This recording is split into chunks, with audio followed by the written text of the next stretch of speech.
vous êtes-vous déjà réveillé d'un rêve avec l'étrange sentiment que ce n'était pas seulement un rêve? Un sentiment profond, presque ancien, que quelque chose de plus grand essayait de vous parler, sans mots?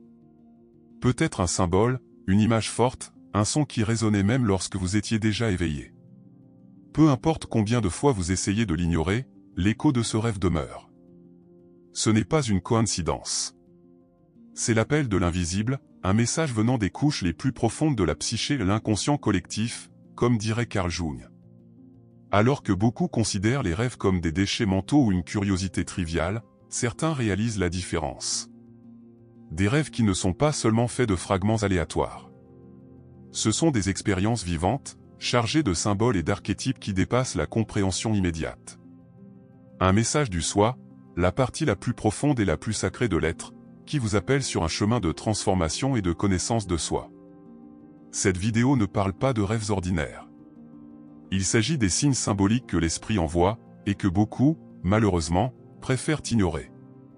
Si vous sentez que quelque chose de plus grand se cache derrière les images de votre sommeil, si vous sentez que les symboles qui apparaissent dans vos rêves sont plus qu'une coïncidence, cette vidéo est pour vous. Parce que tout le monde n'est pas prêt à affronter ce que l'inconscient révèle. Seuls ceux qui sont sur le chemin du véritable éveil peuvent voir que le rêve n'est pas seulement un appel, c'est un portail. Depuis l'aube de l'humanité, les rêves sont considérés comme un portail entre les mondes. Pour Carl Jung, les rêves sont des expressions directes de l'inconscient et plus que cela, ils sont le langage symbolique de l'âme.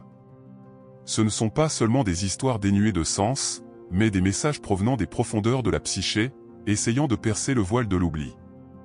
Lorsque le corps se repose, l'esprit rationnel devient calme, et c'est dans cet espace que le soi, l'essence la plus authentique et la plus divine, se manifeste. C'est à ce moment que l'esprit trouve une brèche pour communiquer avec la conscience endormie. Et il le fait avec des images, des symboles, des archétypes. Les élus, ceux qui sont prêts à s'éveiller à une vérité plus profonde, perçoivent souvent cette communication. Non pas par des voix ou des mots, mais par des rêves qui marquent l'âme par leur intensité. Jung appellerait cela une rencontre avec l'archétype du soi ou le centre organisateur de la psyché, le point d'équilibre entre la lumière et l'ombre. Et lorsque cette rencontre se produit, elle ne passe pas inaperçue. Il laisse une trace. Une préoccupation. Une intuition selon laquelle quelque chose de bien plus grand attend d'être compris.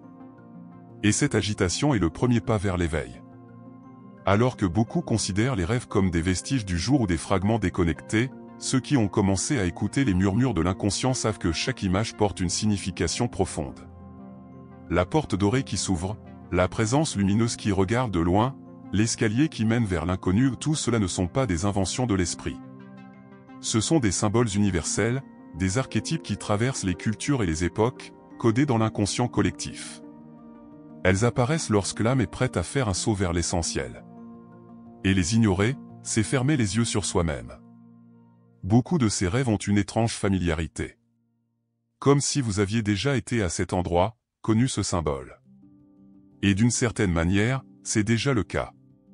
Parce que les symboles de rêve n'appartiennent pas seulement à votre histoire personnelle, ils appartiennent à la mémoire ancestrale de l'humanité.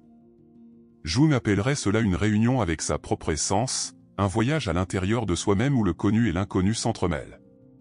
Et c'est dans cet espace subtil que se révèlent les messages les plus profonds. Pour ceux qui savent écouter. Pour ceux qui ont le courage d'affronter leur propre ombre et de découvrir la lumière cachée.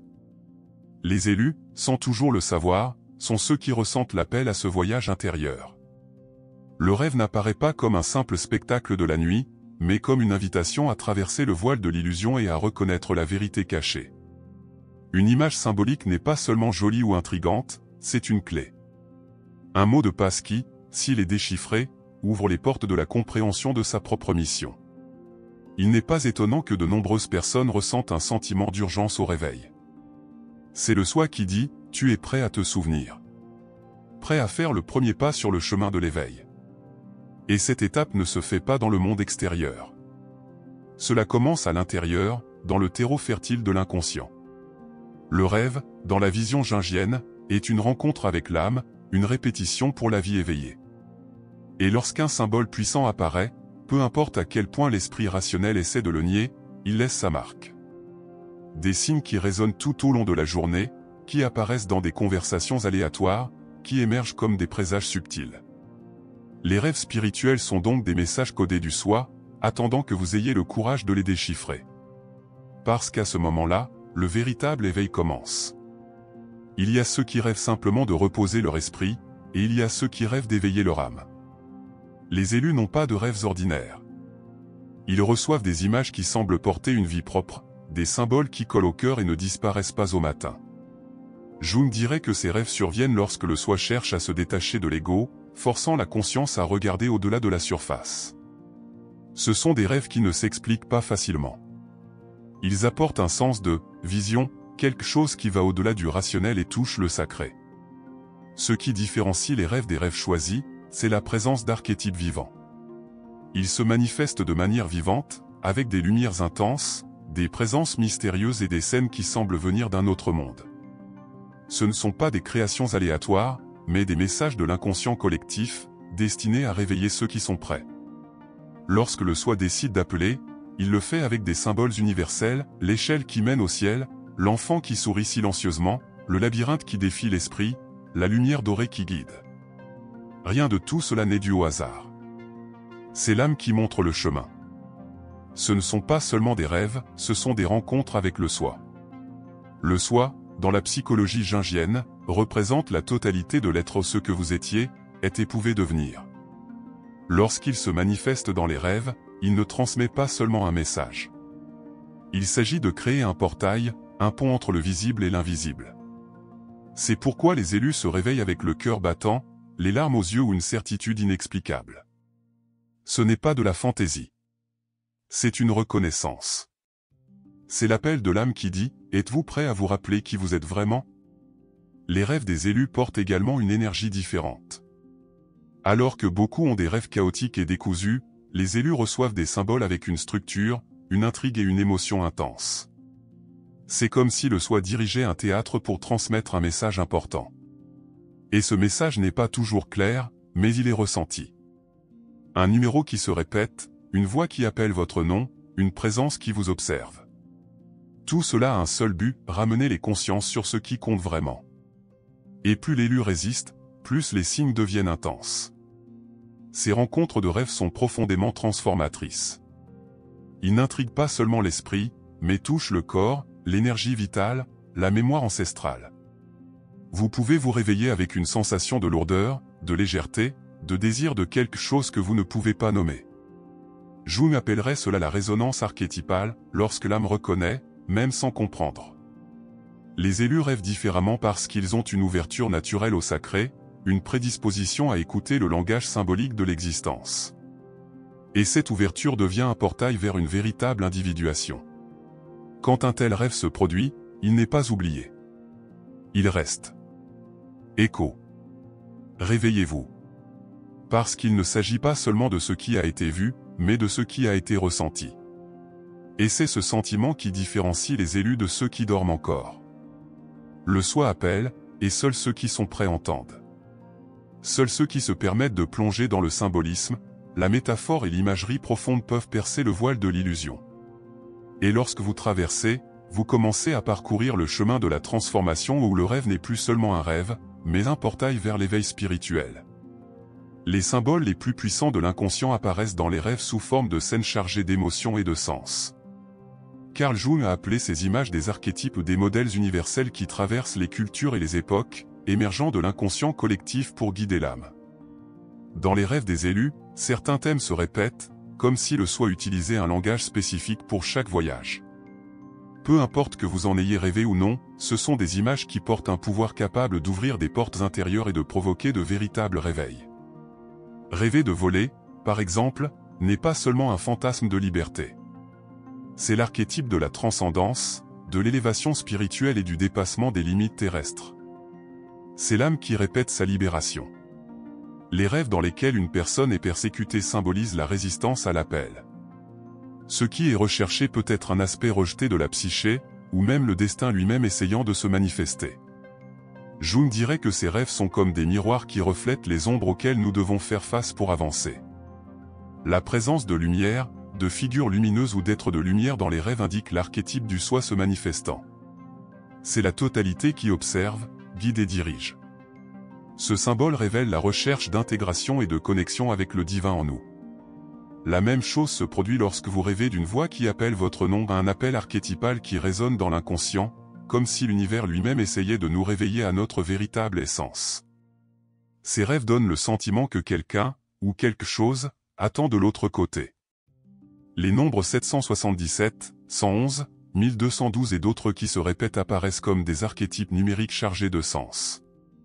En psychologie symbolique, les nombres représentent les étapes du voyage, début, équilibre, achèvement, perfection. Il n'est pas surprenant que les élus voient ces chiffres dans leurs rêves. Les tempêtes symbolisent des processus de transformation profonde. Ils indiquent le besoin de purification, de rupture avec les anciens schémas et de préparation à une nouvelle phase. Et quand la tempête passe, le ciel s'ouvre au nouveau. Rêver d'enfant ou de naissance parle directement de l'archétype du nouveau départ, du renouveau de la vie intérieure. L'enfant symbolise un potentiel non réalisé, des dons non encore manifestés. De même, les portes qui s'ouvrent dans les rêves révèlent des transitions importantes, le passage d'une étape de la vie à une autre, l'entrée dans un nouveau niveau de conscience. Jung considérait ces symboles comme des jalons sur le chemin de l'individuation, le processus qui permet de devenir qui l'on est vraiment. Ce sont des signes que l'appel spirituel est présent. Ces types de rêves sont bien plus que des images aléatoires. Ce sont des invitations de l'inconscient à traverser. Chaque symbole contient un morceau de la carte qui mène à l'intégration de la psyché, à la découverte du but et à la réunion avec les sens. Et pour ceux qui sont prêts, ils ne passent pas inaperçus. Chaque détail a un écho profond qui résonne tout au long de la journée, un rappel subtil que l'esprit ne cesse jamais d'appeler. La question est, êtes-vous prêt à écouter? Lorsque le même symbole ou la même scène revient dans plusieurs rêves, il ne s'agit pas simplement d'une coïncidence ou d'un caprice de l'inconscient. Pour Carl Jung, les rêves récurrents sont des manifestations insistantes du soi, essayant de communiquer quelque chose d'essentiel que la conscience ne peut pas encore ou ne veut pas comprendre. Ce sont comme des messages cryptés qui reviennent nuit après nuit, attendant d'être déchiffrés. Ces rêves peuvent être inconfortables, répétitifs ou même dérangeants, mais ils portent en eux la graine d'une profonde intuition, d'une vérité qui doit être acceptée. Souvent, ce qui revient est une image frappante, un chemin inachevé, une porte qui refuse de s'ouvrir, une présence qui regarde en silence. Ces éléments sont des archétypes qui représentent des défis non surmontés ou des aspects de la psyché qui doivent être intégrés. Le rêve revient parce que le travail intérieur n'a pas encore été fait, parce que le message n'a pas encore été compris. Jung nous rappelle que l'inconscient n'abandonne pas facilement. Il insiste jusqu'à ce que la conscience accepte le voyage de la connaissance de soi. Si quelque chose persiste à apparaître dans vos rêves, ne l'ignorez pas. Ceci est une convocation. Une invitation à regarder à l'intérieur, à affronter les peurs, les résistances et les ombres. La répétition n'est pas une punition, mais une insistance aimante du soi pour que l'éveil se produise. Ignorer ces signes revient à fermer les yeux sur votre propre chemin. Et plus on résiste, plus le symbole revient, parfois avec plus de force, plus de clarté, plus d'urgence. C'est l'inconscient qui dit, il est temps de regarder ça. Certaines personnes disent rêver de la même maison, du même couloir, du même labyrinthe. D'autres, avec la même situation de chute, de persécution ou de solitude. Le décor peut changer subtilement, mais le thème est toujours le même. Et chaque répétition est chargée d'une nouvelle couche de sens, comme si le rêve voulait dire « tu n'as pas encore tout vu ». Jung voyait cela comme un appel à l'individuation ou le processus de devenir entier, intégrant toutes les parties de la psyché, y compris les plus cachées. Les rêves récurrents peuvent également provoquer des sensations physiques au réveil, un poids sur la poitrine, une angoisse inexplicable, un désir de quelque chose que l'on ne peut nommer. Ces signaux ne sont pas aléatoires. Ce sont l'inconscient qui se manifeste dans le corps, attirant l'attention sur l'urgence du processus. Lorsque le corps réagit à ce qui a été rêvé, c'est que le rêve a dépassé la limite symbolique et a commencé à toucher la réalité. Et à ce moment-là, ignorer n'est plus possible. Le soi ne se lasse jamais d'appeler. Il chuchote, répète, insiste. Et les rêves récurrents sont l'écho de cet appel, la musique de fond qui joue jusqu'à ce que la conscience décide d'écouter. Ce sont des clés symboliques pour déverrouiller les portes intérieures, pour éclairer les coins sombres de l'âme. Et lorsque l'élu écoute enfin, le rêve n'a plus besoin de revenir. Parce que le message a déjà été intégré et que l'éveil commence à se manifester dans la vie éveillée. Beaucoup de gens passent leur vie à chercher un but, sans se rendre compte que le rêve le leur montre déjà. Carl Jung nous rappelle que les rêves ne sont pas seulement un théâtre nocturne de la psyché, ils sont un langage sacré, révélant ce qui doit être vécu. Dans les rêves les plus marquants, des images apparaissent qui portent des indices sur la mission individuelle. Ce ne sont pas des cartes claires, mais des symboles qui doivent être interprétés avec l'âme. Un lieu qui semble familier, un objet chargé de sens, une voix qui murmure un secret. Tout cela, c'est le soi qui dit « Faites attention ». Les élus, même sans le savoir, reçoivent déjà des signes. Ils se réveillent de leur rêve avec une poitrine serrée, des larmes aux yeux ou le désir de quelque chose qu'ils ne peuvent nommer. Jung appelle cela la résonance avec le soi lorsque le message pénètre le voile du rationnel et touche les sens. Peu importe que le rêve soit déroutant ou difficile à retenir. Ce qui compte, c'est ce que vous ressentez. Se réveiller avec une sensation étrange, un poids sur la poitrine, une idée fixe, tous ces signes indiquent que l'âme appelle. Et la mission commence là. Votre mission spirituelle peut être déguisée en un simple rêve, attendant que vous voyiez au-delà de l'image. Un enfant qui demande de l'aide, un objet qui apparaît à plusieurs reprises, un chemin qui s'ouvre. Chaque détail a un poids symbolique. Mais il faut lire avec les yeux du cœur. Le rationnel cherche des explications, mais l'esprit ressent.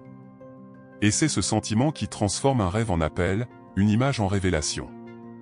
Parce que le soi ne parle pas avec des mots, il parle avec des métaphores, avec des symboles, avec des émotions. Rêvez que vous traversez un portail, que vous escaladez une montagne, que vous recevez un objet lumineux, ce sont tous des indices d'un destin plus grand. Ce ne sont pas des promesses en l'air. Ils nous rappellent que l'âme a un chemin unique qui doit être suivi. Jung nous montre que le véritable éveil commence lorsque nous acceptons de déchiffrer les symboles qui apparaissent la nuit. Et ce faisant, l'invisible devient visible. La mission, jusque-là cachée, commence à se révéler. Et l'élu, auparavant endormi, commence à marcher sur ses propres pieds. Ces rêves peuvent être déconcertants, stimulants, voire dérangeants. Mais ce sont des cadeaux. Des cadeaux enveloppés de mystères, attendant que vous ayez le courage de les déballer. Lorsque la mission spirituelle commence à s'insinuer dans les rêves, il ne sert à rien de l'ignorer plus longtemps. L'image se répète, la sensation s'intensifie, l'appel devient impossible à faire taire. Parce que le soi n'abandonne pas tant qu'il n'est pas entendu. Et quand on l'entend, le réveil devient inévitable. La mission n'est pas quelque chose qui vient de l'extérieur, comme un ordre ou un décret. Elle naît de l'intérieur, de la rencontre avec le symbole, de l'acceptation de sa propre vérité. Les rêves sont comme des lettres écrites par l'esprit, livrées nuit après nuit, attendant d'être ouvertes. Et lorsque l'élu lit enfin le message, le monde n'est plus jamais le même. Parce que ce n'est pas le monde qui change, c'est lui. Et c'est à ce moment-là que le dessein commence à s'accomplir, silencieux et puissant, comme un secret révélé par l'inconscient. Lorsqu'il s'agit de déchiffrer les rêves spirituels, Carl Jung nous rappelle quelque chose de fondamental, il n'existe pas de dictionnaire universel des symboles de l'âme. Chaque symbole porte une signification unique pour le rêveur, façonnée par des expériences personnelles et une connexion à l'inconscient collectif. L'intuition devient donc la boussole la plus fiable dans ce processus. C'est ce qui nous permet de ressentir ce que l'esprit rationnel ne peut expliquer. Lorsque vous vous demandez « Qu'est-ce que ce rêve veut me dire ?», la réponse ne viendra pas de l'extérieur. Cela viendra de l'intérieur. Cela viendra du ressenti. Deux personnes peuvent rêver de la même image ou une tempête, par exemple, où elle est interprétée de manière complètement différente. D'une part, il peut symboliser le chaos et la peur, pour un autre, la libération et la transformation. Cette diversité d'interprétation n'est pas une erreur, mais une richesse. Parce que les rêves sont façonnés par l'histoire individuelle, mais portent l'écho du collectif. Jung appellerait cela un dialogue entre l'inconscient personnel et l'inconscient collectif. Et ce dialogue ne peut être compris que par ceux qui se permettent d'écouter, sans précipitation et sans règle. Deux personnes peuvent rêver qu'elles sont poursuivies, l'une fuit sa propre peur, l'autre son destin. Cette phrase résume l'essence de l'interprétation symbolique. Il n'y a pas de réponse toute faite, juste des questions qui ouvrent des portes intérieures. Interpréter un rêve est un processus d'approche, d'écoute profonde. C'est comme danser avec l'ombre et la lumière, sans chercher le contrôle, mais en acceptant le flux. Parce que le rêve est mouvement, et l'intuition est le rythme qui mène la danse. Développer cette écoute intuitive demande de la pratique. Une bonne façon de commencer est de tenir un journal de rêve, en notant non seulement les images, mais aussi les sensations qui surviennent au réveil. Au fur et à mesure que vous relisez ces notes, des modèles commencent à émerger, des symboles se répètent et l'intuition commence à dessiner une carte. Pas une carte avec des lignes droites, mais un labyrinthe avec des indices subtils. Et petit à petit, le sens se révèle. Non pas comme une énigme déchiffrée par l'esprit, mais comme un écho reconnu par l'âme. L'intuition est aussi la voix qui nous avertit lorsque nous interprétons avec l'ego et non avec l'esprit. Quand on essaie de forcer un sens qui a du sens, rationnellement, mais qui ne résonne pas dans le cœur. La véritable compréhension vient avec un sentiment de reconnaissance, de paix, c'est ça. Jung dirait que la vérité symbolique ne s'impose pas, elle se révèle. Et la clé de cette révélation est la volonté d'écouter avec un cœur ouvert. Par conséquent, le meilleur outil pour interpréter les rêves spirituels n'est pas extérieur à vous. C'est dans son essence même. Dans le silence de l'intuition, dans le ressenti du corps, dans l'écho des émotions. Lorsque vous vous permettez d'écouter cette voix subtile, les symboles commencent à parler. Et ce qui semblait autrefois être une énigme indéchiffrable devient un miroir qui reflète la vérité de votre âme. Parce que les rêves ne sont pas des mystères à résoudre.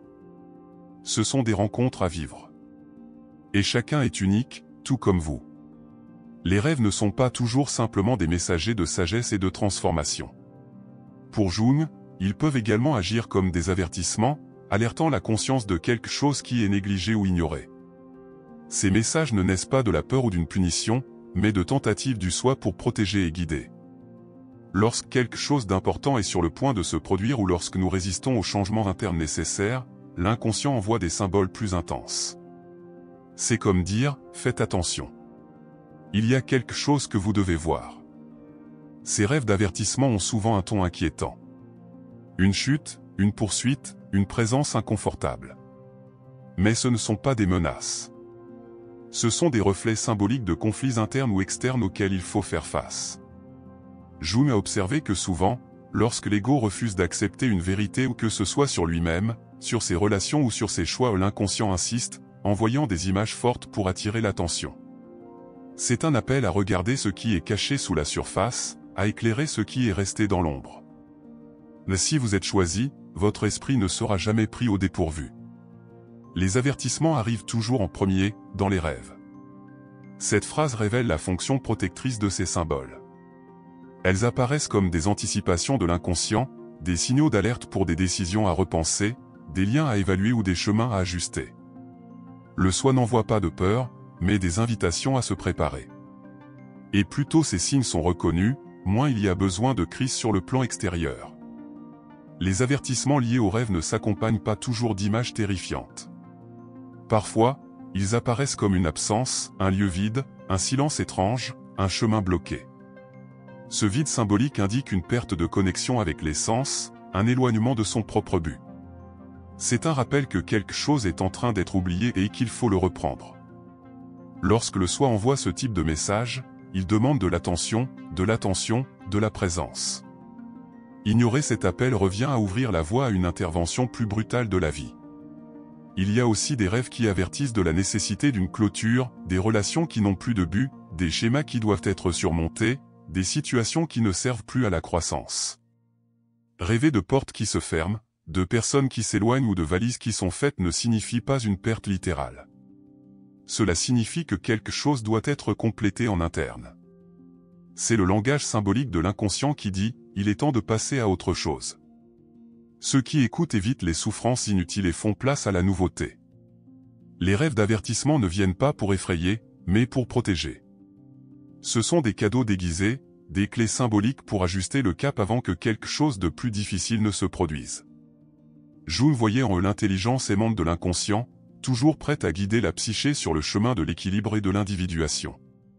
Par conséquent, lorsqu'un symbole de rêve insiste ou s'intensifie, il vaut la peine de s'arrêter, de réfléchir et de se demander « Qu'est-ce que mon âme essaie de me dire ?»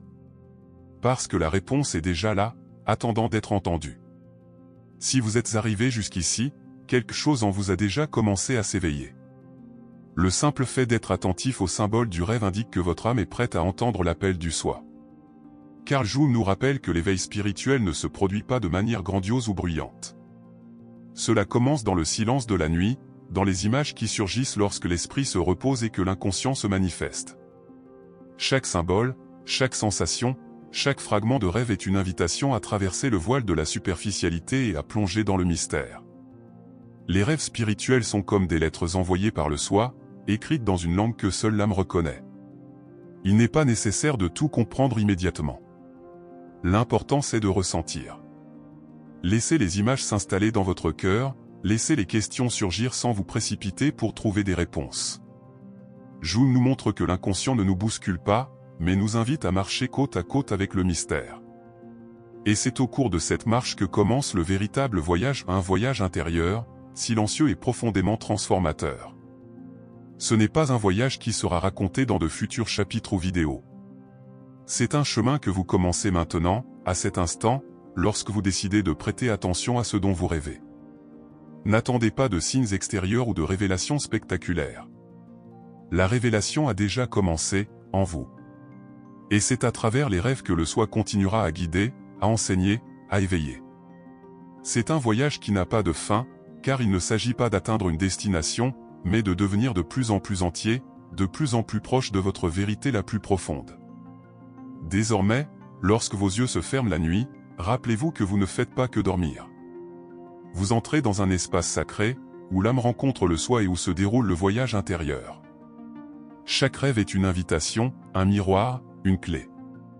Et chaque réveil est une occasion de se rappeler que vous n'êtes pas seul. Le soi est toujours présent, attendant que vous acceptiez l'invitation à marcher avec lui. Le choix vous appartient. Et le moment est venu. Il ne s'agit pas de contrôler ou de manipuler les rêves, mais d'apprendre à marcher avec eux. D'écouter ce que dit votre cœur au réveil, de noter les symboles qui apparaissent, de réfléchir aux sentiments qui demeurent. Parce que chaque détail peut contenir la clé d'une nouvelle compréhension, d'une étape supplémentaire dans le processus d'individuation. Le rêve n'est pas une réponse toute faite, c'est une carte. Une carte que vous seul pouvez suivre, avec courage, intuition et dévouement. Si vous sentez que quelque chose de plus grand se déroule dans vos rêves, n'en doutez pas, confiance. Parce que le soi n'appelle jamais rien. Et lorsque vous acceptez l'invitation de l'inconscient, vous commencez à marcher vers la plénitude. L'éveil n'est pas une destination finale, c'est un chemin. Un chemin qui commence à chaque fois que vous fermez les yeux et que vous vous autorisez à rêver. Et cela se révèle, un symbole à la fois, une étape à la fois, dans la mesure exacte de votre volonté d'écouter. Maintenant que vous avez fait ce voyage, vous avez peut-être ressenti quelque chose de différent. Une connexion plus profonde avec vos propres rêves, le sentiment qu'il y a quelque chose qui attend d'être découvert en vous. Jung nous montre que l'inconscient ne cesse jamais de communiquer. Il envoie des symboles, des indices, des fragments. Et c'est à nous de décider si nous allons écouter. Si nous voulons ouvrir la porte et accepter l'invitation à nous éveiller. La question n'est pas de savoir quand l'appel viendra ou il est déjà là. La question est, êtes-vous prêt à répondre? Lorsque vous fermez les yeux ce soir, faites attention. Qu'est-ce qui va apparaître? Une porte, une lumière, un numéro? Qu'est-ce que votre âme essaie de vous dire que vous n'avez pas encore entendu? Il ne s'agit pas d'obsession ou de superstition. Il s'agit de connexion. De renouer avec ce qui a été oublié. Rappelez-vous que le véritable voyage commence à l'intérieur, dans l'espace sacré où l'âme rencontre le soi. Et si vous êtes arrivé jusqu'ici, c'est parce que quelque chose a déjà commencé à bouger en vous. Permettez-vous de ressentir. Permettez-vous d'écrire, d'observer, de contempler. Le rêve ne veut pas être compris avec l'esprit, il veut être ressenti avec le cœur. Et c'est ce sentiment qui transforme. Ce qui commence le véritable éveil. Cela donne le courage de regarder à l'intérieur et de découvrir que la clé du destin est plus proche que vous ne l'imaginiez. Il est en vous, attendant que vous décidiez de l'utiliser. Maintenant. Si vous avez déjà fait des rêves étranges, intenses ou répétitifs, écrivez ici dans les commentaires. Peut-être que votre rêve est le prochain à être interprété au cours de ce voyage. Et si ce contenu vous a touché de quelque manière que ce soit, abonnez-vous à la chaîne, activez les notifications et partagez-le avec quelqu'un qui cherche également à comprendre ses propres signes. Parce que l'éveil commence par un geste simple, l'écoute.